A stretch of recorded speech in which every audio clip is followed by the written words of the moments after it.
بعد کوئی نبی نہیں آئے گا. تو متنبی کہنے لگا جس کا معنی یہ کہ لا نبی ہوگا میرے بعد، اور مجھے لا کہتے ہیں، لا نبی ہوگا، لا میرے بعد نبی ہوگا، یہ میری تائید. دیکھیں کہاں سے اس نے اپنے لیے راستہ بنایا. اسی طرح آپ کو اس میں ایک اور واقعہ بھی ملے گا. ایک عورت نے دعویٰ کی، جج نے پوچھا کہ تو مسلمان نہیں ہے؟ کہا کیوں؟ کہا حدیث پر عمل نہیں ہے لا نبی آبادی. کہنے لگی کہ اس میں یہ تو ہے لا نبی آبادی، یہ تو نہیں لا نبیت آبادی، میرے بعد نبڑ نہ ہوگی، میں تو نبڑ ہوں، نبی تو نہیں ہوں.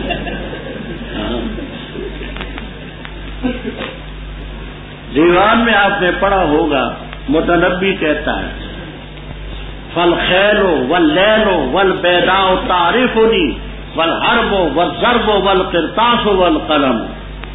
میدان مجھے جانتا ہے، تلواریں مجھے جانتی ہے، گھوڑے جانتے ہیں، تیر جانتے ہیں، یہ جانتے ہیں.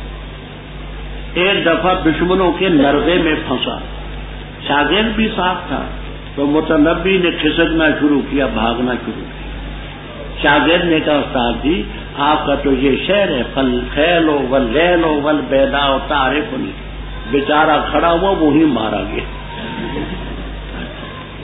تو شاعر کہتے کچھ ہے کرتے کچھ ہے. جہاں آپ کے جو پیروکار ہیں اللہ کے فضل و کرم سے اولئک هم الراشدون ہادیین مہدیین، ہاں سب کی برائی ہم نہیں کرتے، الا الذین آمنوا وعملوا الصالحات. اور کثرت سے اللہ کا ذکر کیا اور انتقام لیا مظلوم ہونے کے بعد، جیسے حسان ابن ثابت رضی اللہ تعالیٰ عنہ اور آل حق گزری. اور عنقریب جان لیں گے ظالم کس پلٹنے کی جگہ جاتے ہیں، جنت میں جاتے ہیں یا دوزخ میں جاتے ہیں، پتہ لگ جائے گا. وہ پلٹنے کی جگہ مرنے کے بعد اما الجنت و اما النار، پتہ لگے گا کہاں جاتے ہیں. بسم اللہ الرحمن الرحیم. واسین یہ آیتیں قرآن کی اور کتاب کی جو کھول کر کے بیان کرتی ہیں ہدایت اور خوشخبری ہے مومنین کے لیے. وہ ہیں جو قائم کرتے نماز اور دیتے ہیں زکات اور آخرت پر وہ یقین رکھتے ہیں. بے شک وہ لوگ جو نہیں ایمان لاتے آخرت پر، ہم نے مزین کیے ان کے لیے اعمال ان کے پس وہ سرگردان پھرتے ہیں. وہ لوگ ہیں کہ ان کے لیے برا عذاب ہوگا اور آخرت میں وہ نقصان اٹھانے والے ہیں. اور بے شک تو لت و لقا البتہ دیا جاتا ہے قرآن طرف سے حکیم علیم کی. جب کہا موسیٰ علیہ السلام نے اپنی آل سے بے شک میں نے محسوس کی ہے آگ، عنقریب لاؤں گا میں تمہارے پاس اس آگ سے کوئی خبر، یا لاؤں گا تمہارے پاس بے شہاب قبس چھولا سلگا لگا کر تاکہ تم تستلون سینکو.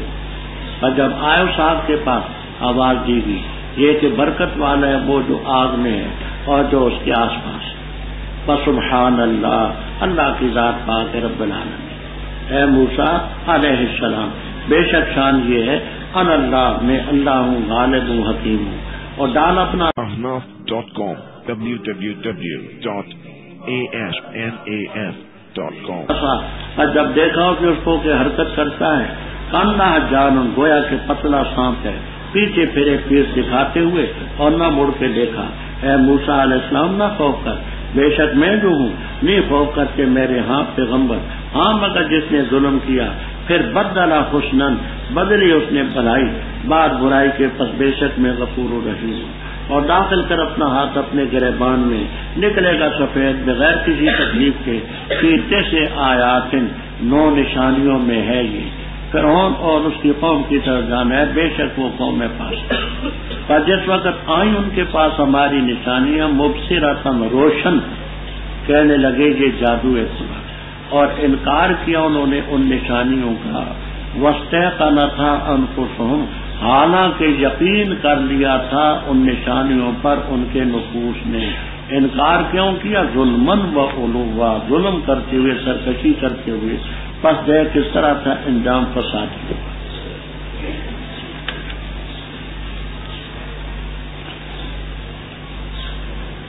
رب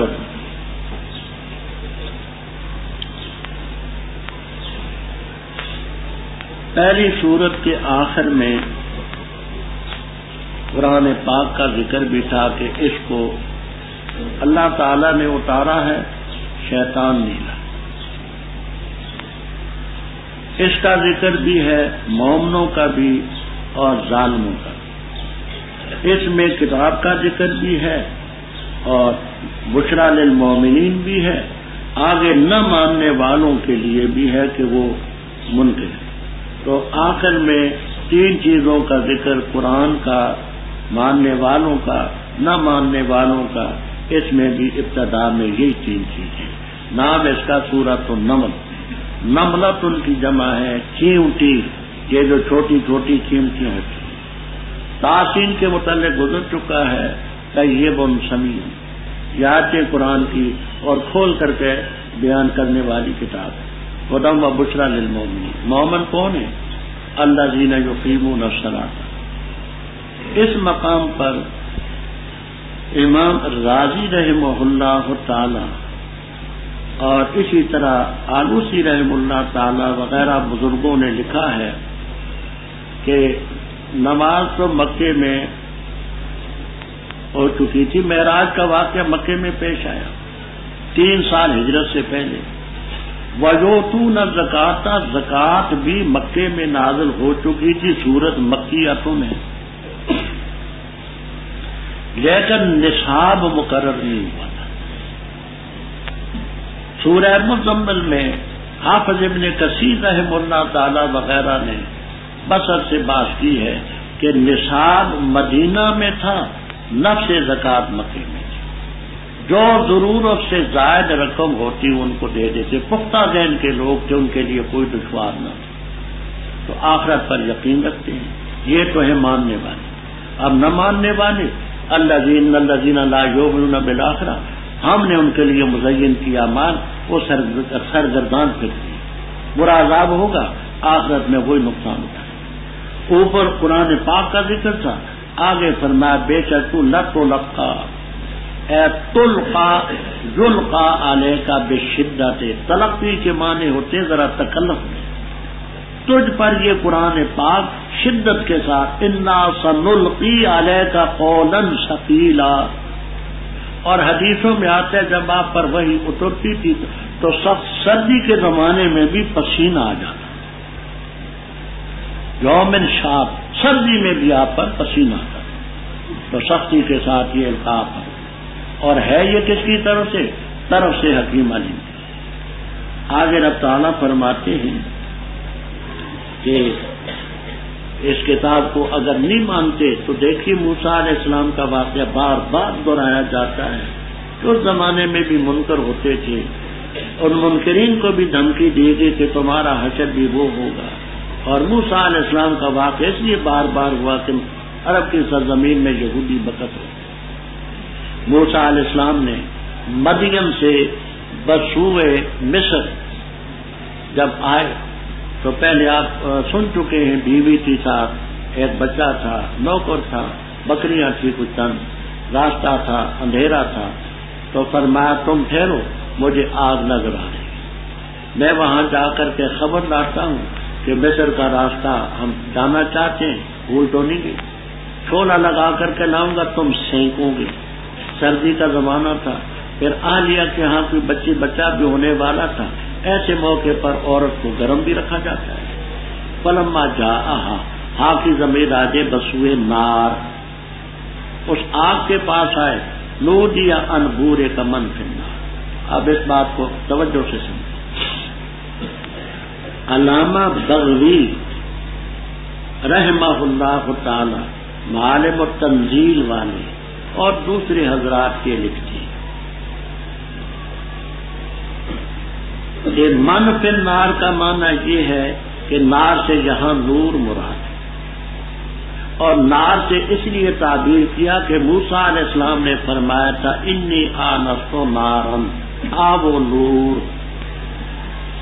اور آگ کے اندر جو تھے اس نور میں وہاں فرشتے تھے، تو آواز دی گئی کہ برکت ڈالی گئی ان پر جو فی النار ہے، ایسی مکان نار، فی کے بعد مکان کا لفظ جلالین تک میں آپ کو ملے گا، جو مکان نار میں ہیں، نور میں فرشتے، ان پر بھی برکت، ومن حولہا آگ کے ارد گرد جو ہے مثلا موسیٰ علیہ السلام ان پر بھی برکت۔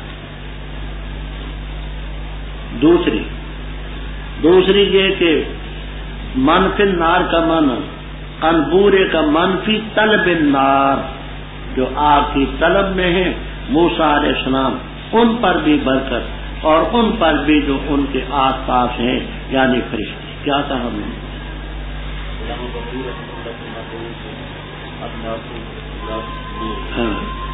اور اس کو نار سے کیوں تعبیر کیا؟ کہ موسیٰ علیہ السلام کے کلام میں تھے آنس تو نار تھا وہ نور، اسی آگ تو تھی نہیں۔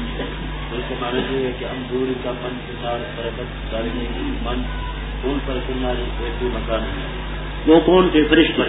اور من حولہا وہ ان پر بھی اور ان پر بھی۔ دوسری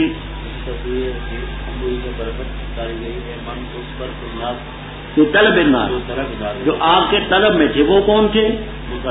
اور من حولہا فرشتے۔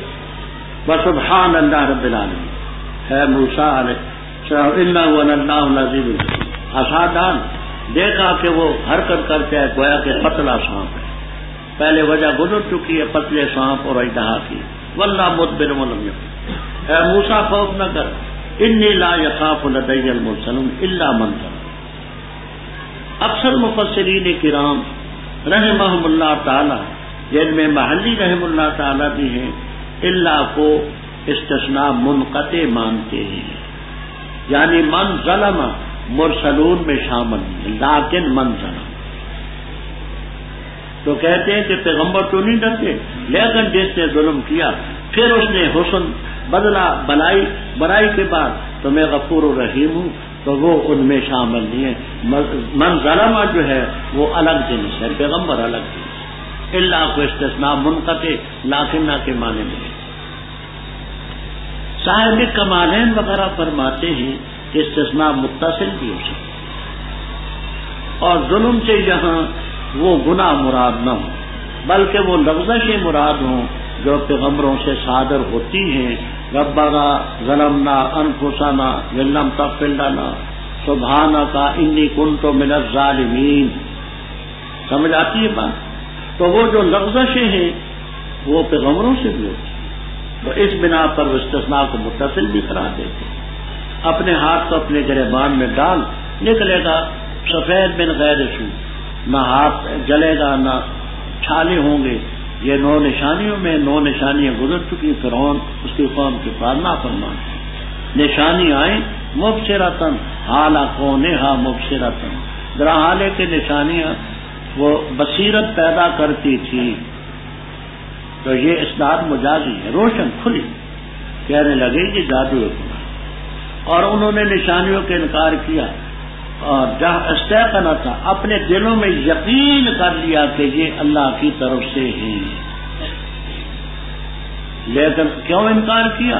ظلمن فانظر کیف کان عاقبۃ الظالمین۔ اور البتہ تاکید سے ہم نے دیا ہم نے سلیمان اور داؤد علیہ السلام کو علم، اور کہا دونوں نے الحمدللہ الذی، فضیلت دی ہمیں اپنے بہت سے مومن بندوں پر، اور وارث ہوئے سلیمان علیہ السلام داؤد علیہ السلام کے، اور کہا اے لوگوں ہم تعلیم دیے گئے پرندوں کی بولی اور دیے گئے ہم ہر چیز، بے شک یہ البتہ فضل مبین کھلا فضل، اور جمع کیے گئے سلیمان علیہ السلام کے لیے لشکر ان کے جنوں اور انسانوں اور پرندوں کے، قوم جوزعون پس ان کو گروہ در گروہ کیا، جہاں تک کہ جس وقت آئے وہ وادی نمل پر، چیونٹیوں کی وادی پر، کہا ایک چیونٹی نے یا النمل، اے چیونٹیوں داخل ہو جاؤ اپنی اپنی بلوں میں، تاکہ نہ کچل دیں تمہیں سلیمان علیہ السلام اور ان کے لشکر، اور ان کو شعور بھی نہ ہو۔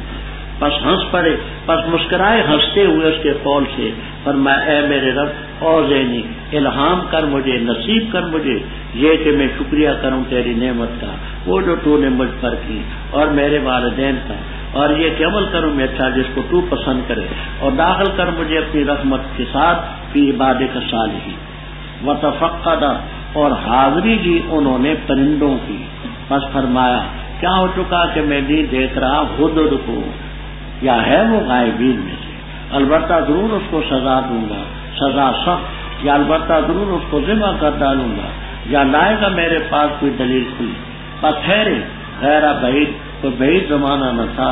پس کہا ہدہد نے احاطہ کر کے لایا میں وہ چیز جس کا تو احاطہ نہیں کر سکا، تجھے معلوم نہیں، اور لایا میں تیرے پاس ملک سبا سے خبر یقینی، بے شک میں نے پایا عورت کو۔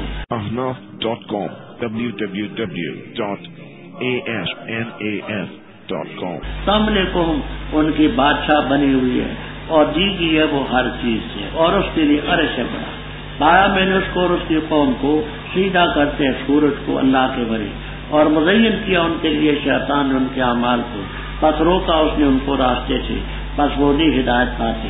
اس کی کہ سجدہ کریں اللہ تعالیٰ کو، اللہ تعالیٰ کو وہ ذات جو نکالتے چھپی ہوئی چیز آسمانوں اور زمین میں، اور جانتے ہیں ما تخفون و ما تعلنون۔ اللہ تعالیٰ یہ لا الہ الا وہ رب العرش العظیم ہے۔ فرمایا ہم قریب دیکھیں گے ہم، کیا تو سچ کہتا ہے یا ہے تو کاذبین میں سے؟ لے جا میرا یہ خط، پس ڈال اس خط کو ان کی طرف، پھر پیچھے ہٹ ان سے، پس دیکھ کیا کچھ جواب وہ لوٹاتے۔ کہا ملکہ نے اے دربار والو، بے شک میں جو ہوں القی علیہ ڈالا گیا میری طرف خط عزت والا، بے شک وہ الطرف سلیمان علیہ السلام ہے، اور بے شک بسم اللہ الرحمن الرحیم، اللہ تعالی علیہ، یہ کہ میرے خلاف سرکشی مت کرو اور آؤ میرے پاس مسلمان ہو۔ ربط تفسیر بیان القرآن سب الغایات وغیرہ میں یہ ربط لکھا ہے۔ اوپر دو طبقوں کا ذکر تھا، ایک طبقہ ہے مفسدین کا، فاسقین کا، دوسرے ہیں مومن۔ آگے پہلے اللہ تعالی نے اپنے مومن بندوں کا ذکر سنایا جو داؤد علیہ السلام، سلیمان علیہ السلام، اور ملکہ سبا اور اس کی قوم کا ذکر کہ ایمان لائے، دنیا میں بھی عذاب سے بچ کے اخروی عذاب سے بچ۔ آخر کے رکوع میں قوم سمود کا اور بعض دیگر قوموں کا ذکر ہے، انہوں نے رب کے نافرمانی کی، دنیا کے عذاب میں بھی مبتلا ہوئے، اخروی عذاب میں بھی مبتلا ہوئے۔ فرمایا ہم نے داؤد علیہ السلام اور سلیمان علیہ السلام کو علم دیا جو ان کی شان اور حال کے مناسب، دونوں نے کہا الحمدللہ الذی فضلنا علی کثیر من عبادہ۔ یاد ہوگا سورہ مریم میں میں نے یہ بات عرض کی تھی کہ انبیاء کی وراثت تقسیم نہیں ہوتی آل حق کے نزدیک۔ نحن معاشر الانبیاء لا نورث ما ترکنا صدقہ، رواه البخاری و مسلم۔ رافضی قادیانی کہتے تقسیم ہوتی ہے، ان کی وہ بھی دلیل تھی، یہ بھی وَوَرِثَ سلیمان و داؤد، کہ سلیمان علیہ السلام داؤد علیہ السلام کے بعد آل حق یہ معنی کرتے ہیں کہ یہ وراثت نبوت کی تھی، وراثت علم کی تھی، مالی نہ تھی۔ کیوں؟ اگر مالی وراثت ہوتی تو سلیمان علیہ السلام کے 18 بھائی اور تھے، اور ان کو بھی برابر ملنی چاہیے تھی، پھر تو ہوتا وَوَرِثَ سلیمان وَإِخْوَتُهُ داؤد۔